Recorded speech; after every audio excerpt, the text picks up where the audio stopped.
Good afternoon, everybody. Thank you very much for having me. Thank you for being here. Thank you for you caring about our country and our party enough for you to be here this weekend to put all of us through the paces. Look, what I want to do is just speak off the top about what's going on in the world right now. And then what I want to do is take questions from you rather than you hearing a speech from me. I want everybody to understand that from my perspective, what we see happening in Israel right now is connected to everything else that's going on in the world. It's connected to what we see going on in Ukraine. It's connected to what we see happening in the South China Sea with the Chinese and Taiwan. It's connected to the other things we see happening in the Middle East. We have four real bad actors in this world right now: China, Russia, North Korea, and Iran. And they are now working together to try to disrupt the world, to fill a vacuum that unfortunately has been left, in my opinion, by our country in world leadership, and to try to move the world towards a dictatorship, authoritarian type of rule. And what they look to do is to create fear, because when fear is created, people worry about not having just a person in charge. And the fear that they're trying to create, they start to create in a place like Ukraine. And then the Iranians get their handmaidens at Hamas and Hezbollah to do their dirty work. But please understand that Iran is behind what's happening in Israel right now.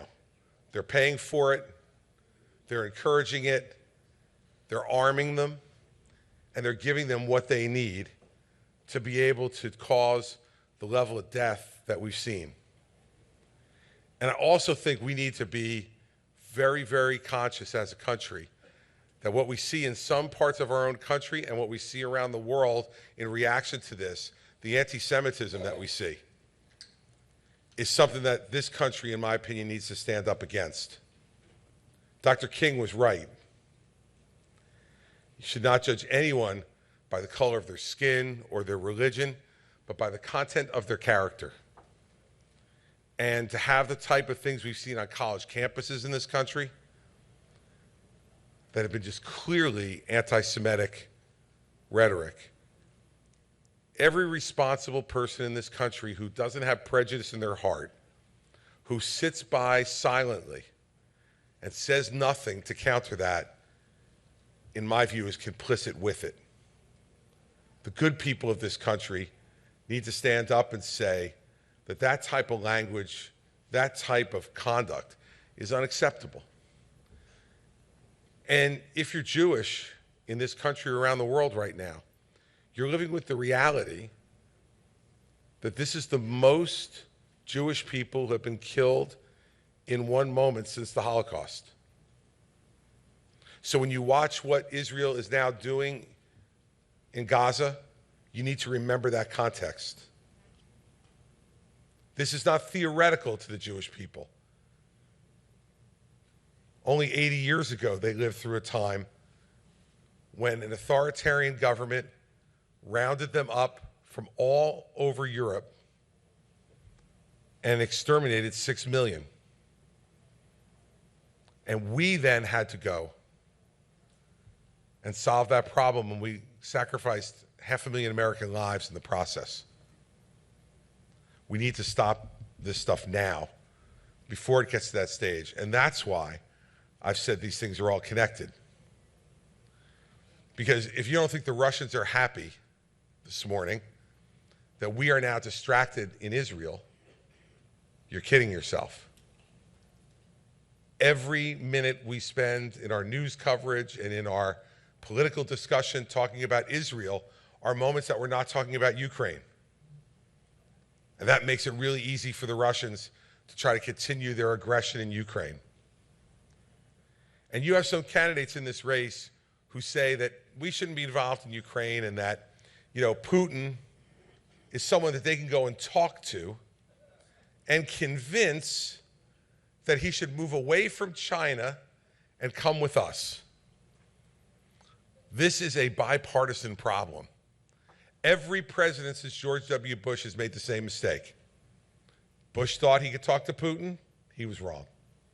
Obama thought he could talk to Putin. He was wrong. Trump thought he could talk to Putin. He was wrong. And Biden, in the beginning of his presidency, thought he could talk to Putin, and he was wrong. Vladimir Putin is a communist, authoritarian, dictator, former KGB agent. He's not our type of people. And we need to give him the same treatment that he tries to give to the rest of the world. We need to make sure he understands that if he attacks one of our friends, we will act to help them. And we will deter what he's trying to do. Because the last time we ignored a shooting war in Europe, hundreds of billions of dollars later, and 500,000 American lives, we pushed back Nazism. If you think that Vladimir Putin, if we give him Ukraine, is going to stop there, he said the worst day in his life was when the Soviet Union was taken down. He wants to put the old band back together, everybody. And Poland will be next. And if he goes into Poland, they're a NATO country. That means we're going too. Let's let the Ukrainians win this fight now so that we don't have to send American men and women to Poland or to one of the Baltic countries. And there should be no equivocation from anybody in this country, in my view, about where we stand with Israel. Fact is, they're the only democracy in the Middle East. If we don't stand with Israel, Israel will not exist. And that will cause tumult in this world that we don't even want to begin to think about. And so when we have some people in our own party who equivocate about Israel, some people in this race who equivocate about it, who criticize Prime Minister Netanyahu, who carry off old grudges in the context of the extermination that's going on over in the Middle East, that's not leadership. It's wrong. It's a sober time. There are dozens of other issues we could talk about, and I hope we do when I go to your questions.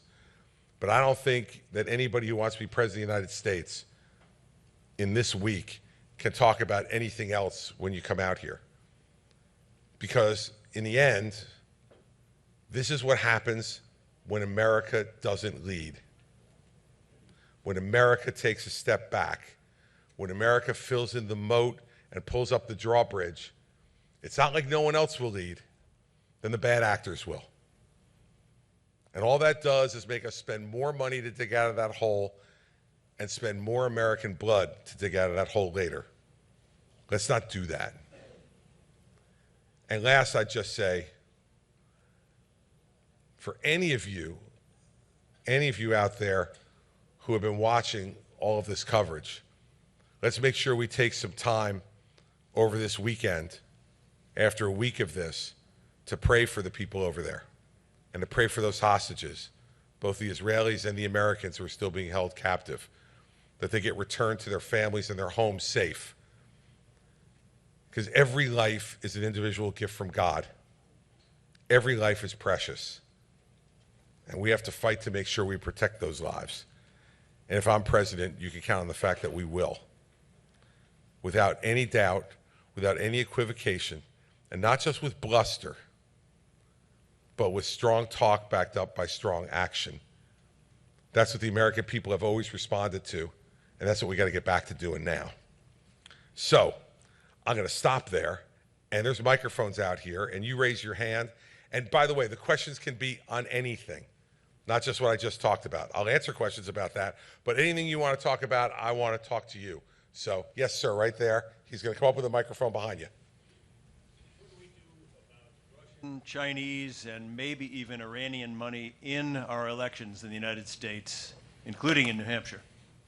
Look, we saw this happen in 2016, where the Russians in particular were doing things in social media to try to influence our elections. And the fact is, what we need to do is to make sure that everybody in this country is following the law.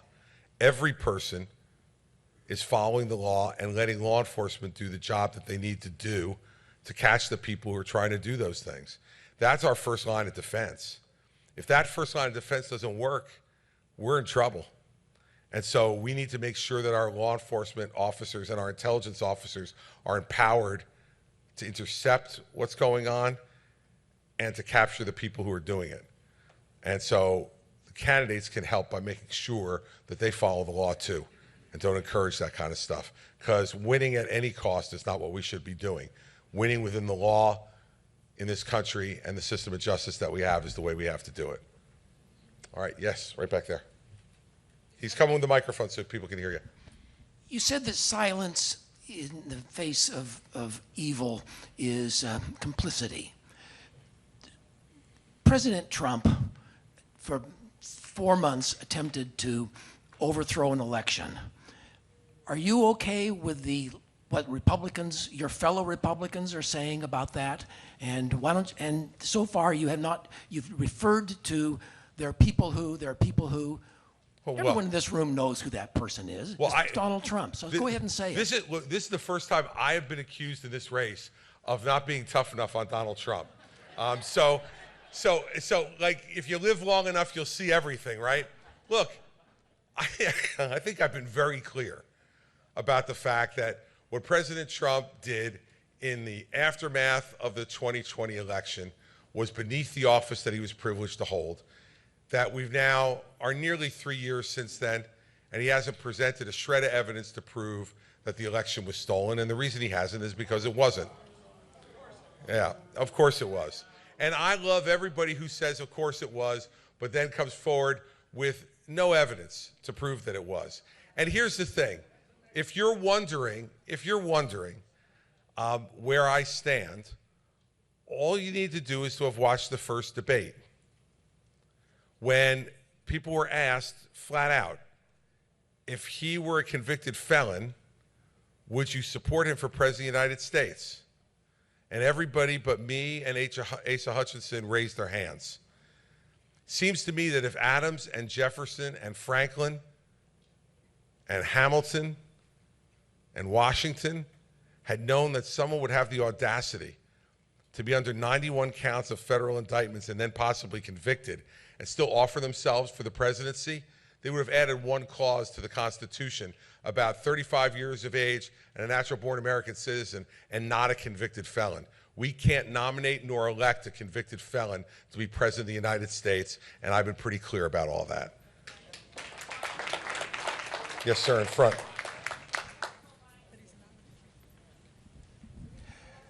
Thank you, Governor.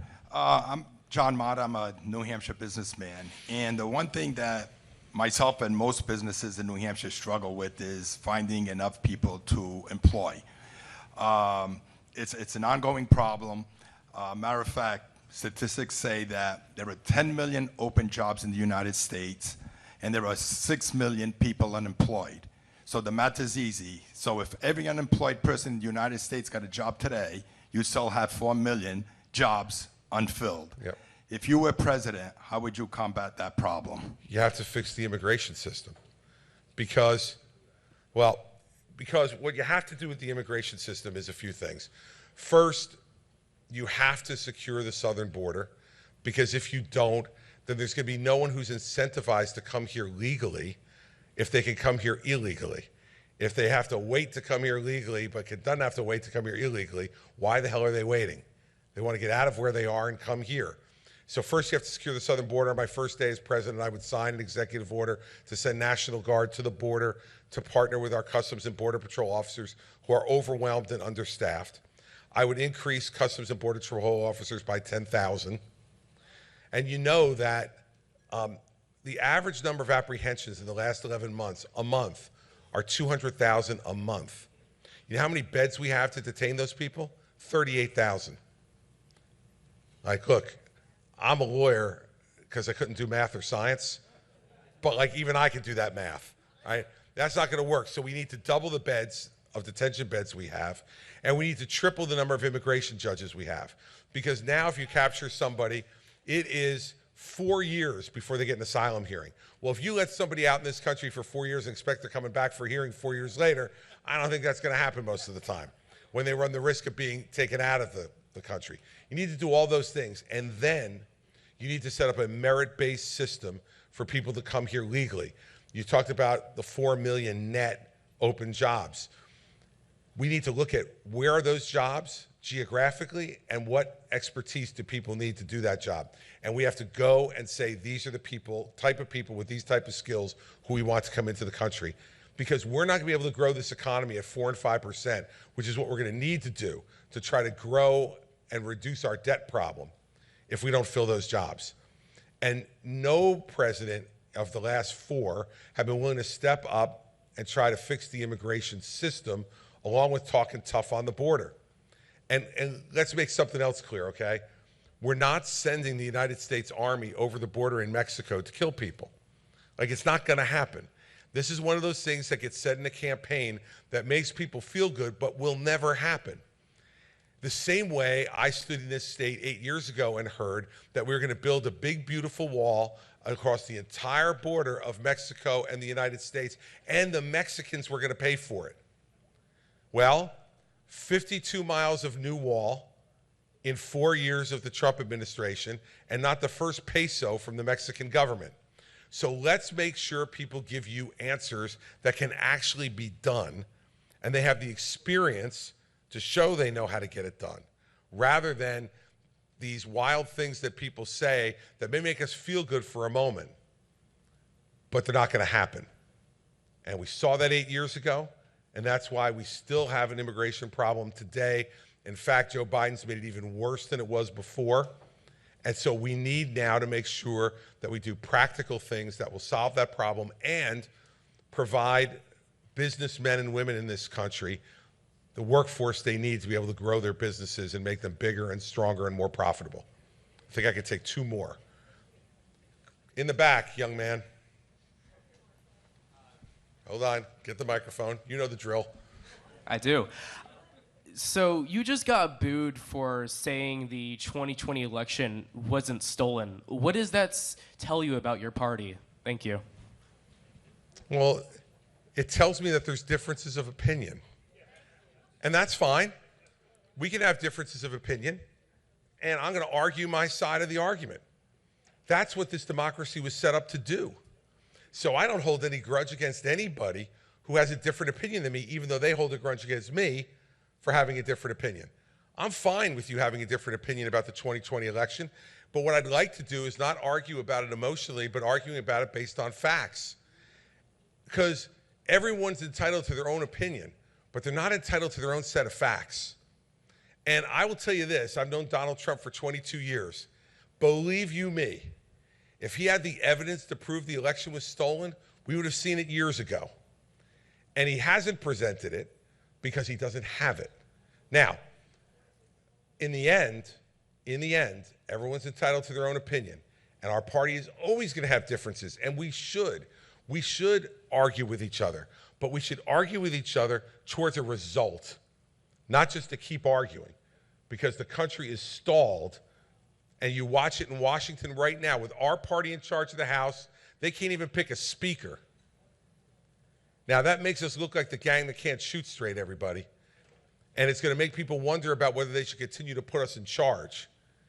So we need to stop the petty arguing. And what we need to get to is a result.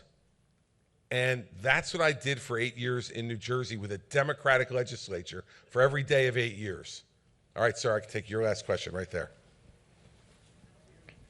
The microphone is making its way.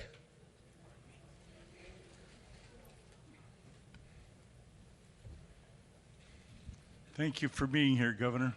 My pleasure. Fentanyl is a godsend if you're in extreme pain, but the components of fentanyl flooding over the southern border, who are the 350 people it's killing every day?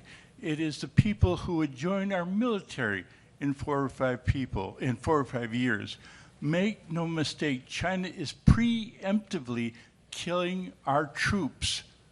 The kinetic war with China has already started. Totally agree with you. Look, And this is another one of the naive type of positions that are being put forward by, other folks in this race, whether it's Vivek or whether it's Ron DeSantis or Donald Trump. This proxy war with China has already begun in at least two ways. One, the war in Russia, which they are funding and supporting both with weapons and with money, and exactly what you just said. The precursor chemicals for fentanyl come from China, sent to the drug cartels in Mexico, and then sent into this country to kill our people. And until we confront China about that in a way that actually is effective and makes them understand there's a penalty to pay for committing an act of war on our country, then they won't stop. And all the talking in the world won't do it. We've had our last 3 presidents who have all they've done is talk about it and tell you how good they are at it, except the results show that every year the deaths are going up. 110,000 Americans dying of overdoses in the past year. It's the #1 killer for young men 18 to 34. And you feel it right here in New Hampshire, and you know it. And what we need to do is not only put those National Guard at the border to try to stop some of it and take actions against China to get them to stop sending it, but we also need to make treatment much more broadly available in this country. This is a disease, and we can help to treat that disease before it's fatal. But we have to stop pretending that it's a moral failing. It's not. It's a disease like heart disease or diabetes or cancer. People get addicted. And I'll end with this. I'm pro-life. And I believe that every life, as I said before, in the context of the Israeli conflict, is a precious gift from God. But if we're going to continue to be the pro-life party, we better be pro-life for the whole life, not just for the 9 months in the womb. And it's easier during the 9 months in the womb. Those of us who are parents know when they come out is when it gets complicated. That's when it gets hard. And the 16-year-old young girl on the floor of the county lockup somewhere in New Hampshire, her life is precious. The 50-year-old lawyer who's addicted to Percocet, who is ruining his life and the life of his family, his life is precious. The 70-year-old woman who is in chronic pain and gets addicted to painkillers and winds up committing suicide because of the depression that comes, her life was precious too. And every one of those people can be treated and made better. But we have to tell people it's okay to ask for help. We're not going to judge you. We're going to treat you. And we're going to help return you to being a good mother and father, a good son and daughter, a good brother and sister. The fabric of our country will be torn apart if we continue to lose 110,000 lives a year that way. So yes, get tougher on China. Yes, be stronger at the border. But that will only fix part of the problem. That's the part that's easy to say. The hard part to say is that we create the problem in this country too through our demand for this stuff. And we need to lower that demand by giving people a treatment that will allow them to survive and to turn their lives around. We need a president who, once again, will talk about our better angels, who will say we can do better and be better as a country, not talk about vindictiveness and anger and desperation. This country is still the shining light for the rest of the world. And yes, we have problems, but there are problems that can be fixed with strong leadership and honesty. Character matters, everybody. The truth matters whether you like it or not. And we need a president, once again, who will act with character and stand for truth. And we haven't had one for quite some time. I want to be that president for you. Thank you all for having me today. I appreciate it.